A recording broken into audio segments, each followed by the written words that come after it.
Hello guys, how are you? Hope you all are doing well. Today I am back with one of the most interesting video. In this video tutorial guys, I am going to show you how to change default download path folder on your Windows 11. So for this guys, first you need to open your file explorer on your PC. After this guys, in the quick access menu you can get your download folder, or in your file explorer you can also get your download folder. As you can see, just you need to right click on that download folder like this, and here you can get the option properties. Just click and open it. Okay, and in the properties guys, you need to open location tab, and here you can get the option move. Just click on it.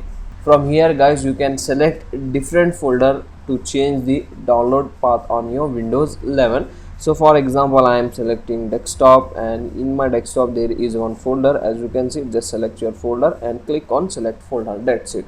So this is the easy and very simple method to change the default download folder location on your Windows 11. So that's it for today guys. It's a short and very simple video. Hope you enjoy this. If you enjoy, please guys don't go back without like, share and subscribe to our channel. Thank you very much.